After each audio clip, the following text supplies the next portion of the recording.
Welcome back to another video. In this tutorial, we are going to dive into the concept of trigonometry ratios. Okay, so basically we have three major trig ratios: the sine, the cosine, and the tangent. Okay, so with these three ratios, they are defined with respect to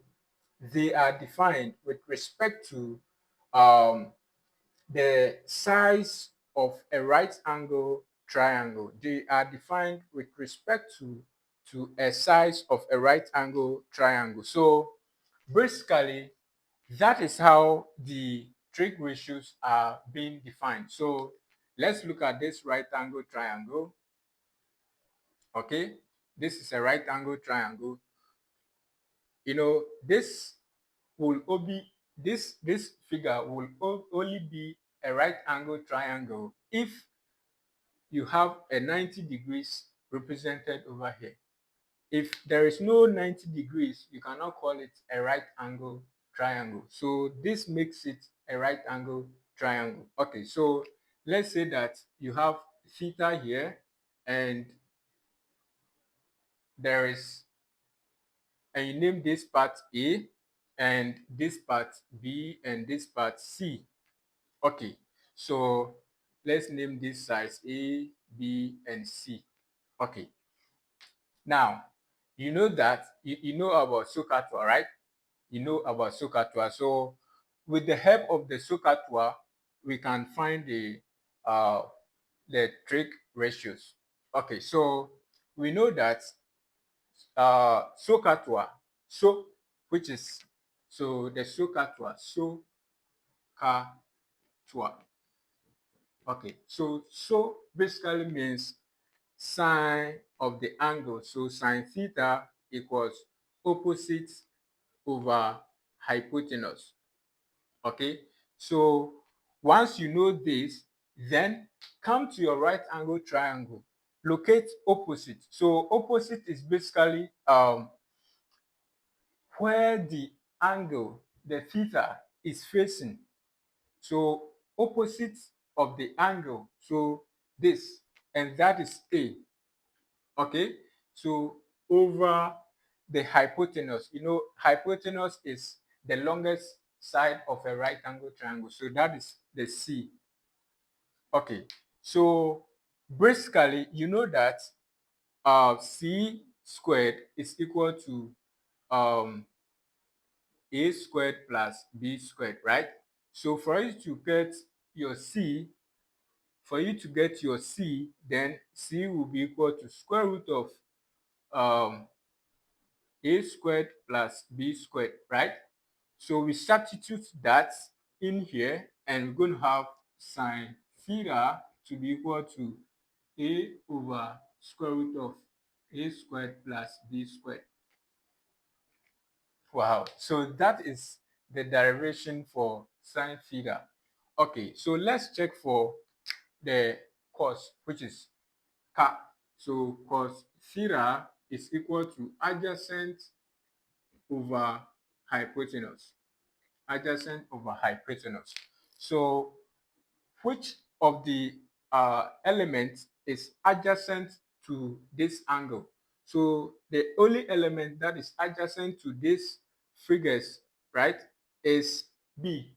So we have B here over hypotenuse, which is C.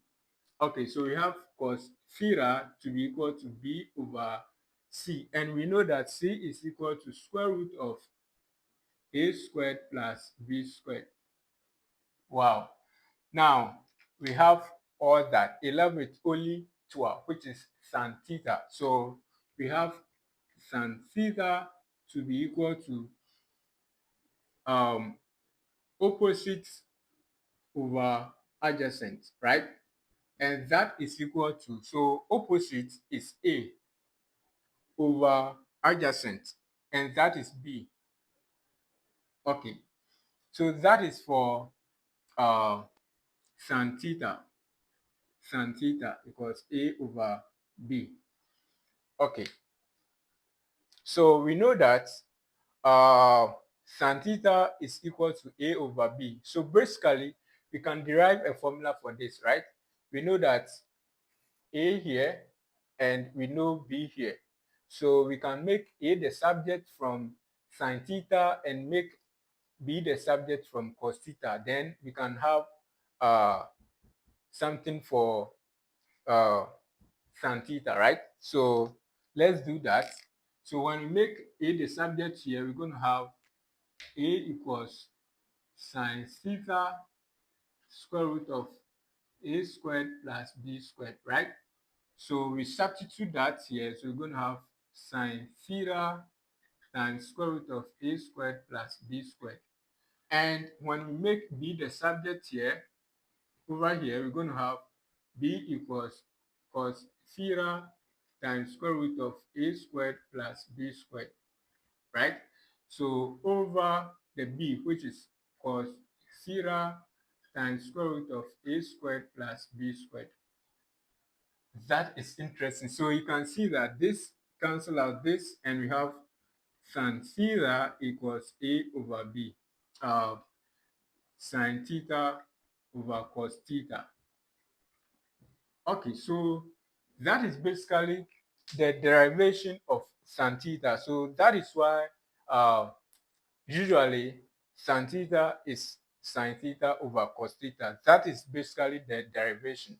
Okay, so these are the main three ratios. So the reciprocal of these three main ratios, and you have your minor okay, so reciprocal of sin theta, and that becomes 1 over sin theta over cos theta, right? And that is equal to 1 times cos theta over sin theta, right? So we have cos theta to be equal to cos theta over sin theta, right? So that is why cos theta is cos theta over sin theta. Okay. Cosec theta is equal to the reciprocal of sin theta. Okay, and we know that sec theta is equal to the reciprocal of cos theta, right? And that is equal to the reciprocal of cos theta. Okay, so that is the process. Okay, that is the process. So if you have the main three trig ratios, then the reciprocal of them will be the minor trig ratios, and that is not difficult at all to arrive at. Okay, so that is it. Okay, that is it. You are aware that the clock moves in the clockwise direction, right?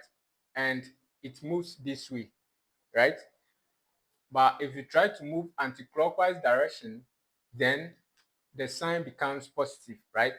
So in the trig ratios, you move in anti-clockwise direction. Okay, so over here, this is our first quadrant. So in the first quadrant, you see on the right, this is the 2 pi. This is basically uh, the first quadrant, and the second quadrant here. Okay, so the first quadrant, all the signs are positive. All the trig ratios are positive. So all are positive. All are positive. And in the second quadrant,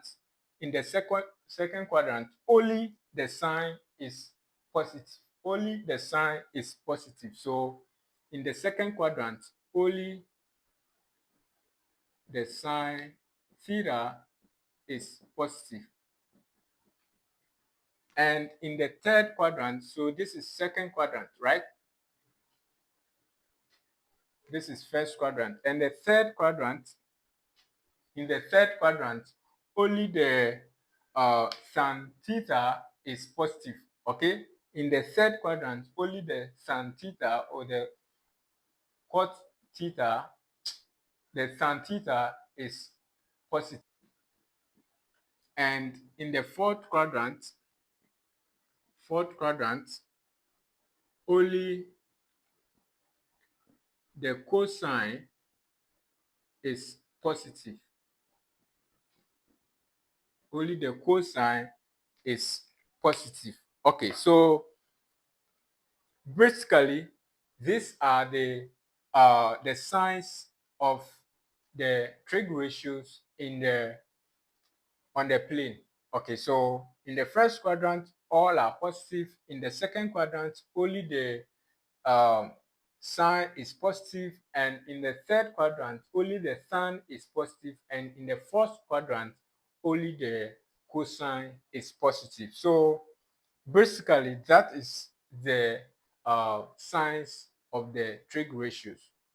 Thank you very much for watching. I really appreciate your time. Don't forget to subscribe, share with your mates, and I'll give you more updates. Bye bye.